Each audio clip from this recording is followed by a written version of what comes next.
क्या आपने कभी सोचा है अगर बच्चे स्कूल की जगह कारखानों में हो या किसी से उसकी मर्जी के बिना काम करवाया जाए या फिर किसी को अपने धर्म को मानने से रोका जाए तो क्या यह एक स्वतंत्र और लोकतांत्रिक भारत की तस्वीर हो सकती है?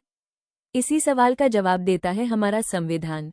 शोषण के विरुद्ध अधिकार अनुच्छेद 23 और 24 भारतीय संविधान का अनुच्छेद 23 मानव तस्करी, बंधुआ मजदूरी और बेगार को पूरी तरह प्रतिबंधित करता है। किसी भी व्यक्ति से उसकी इच्छा के विरुद्ध काम नहीं करवाया जा सकता और इसका उल्लंघन करने वालों को दंडित किया जाता है।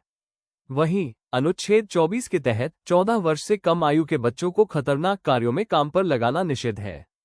इसका उद्देश्य बच्चों के शिक्षा और स्वास्थ्य की रक्षा करना तथा बाल श्रम को पूरी तरह समाप्त करना है। इन प्रावधानों का महत्व यह है कि वे मानव गरिमा की रक्षा करते हैं, गरीबों और मजदूरों के अधिकारों को सुरक्षा प्रदान करते हैं और समाज में न्याय व समानता की स्थापना करते हैं। वास्तव में ये अनुच्छेद शोषण और अन्याय को समाप्त कर हर नागरिक को सम्मान और अधिकारों का आनंद दिलाने की गारंटी देते हैं। धर्म की स्वतंत्रता का अधिकार अनुच्छेद 25 से 28 भारतीय संविधान प्रत्येक नागरिक को धर्म की स्वतंत्रता प्रदान करता है।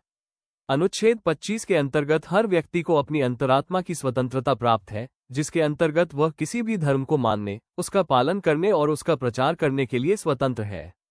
ये स्वतंत्रता सार्वजनिक व्यवस्था, नैतिकता और स्वास्थ्य की शर्तों के अधीन है। अनुच्छेद 26 धार्मिक समुदायों को अपने धार्मिक और दान से संबंधित संस्थान स्थापित करने, उनका प्रबंधन करने और संपत्ति अर्जित करने का अधिकार देता है।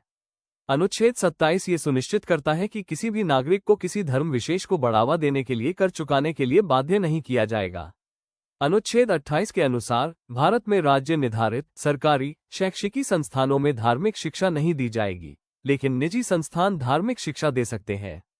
इन प्रावधानों का महत्व यह है कि वे भारत में धर्मनिरपेक्षता को सुनिश्चित करते हैं, प्रत्येक व्यक्ति की धार्मिक स्वतंत्रता की रक्षा करते हैं और समाज में समानता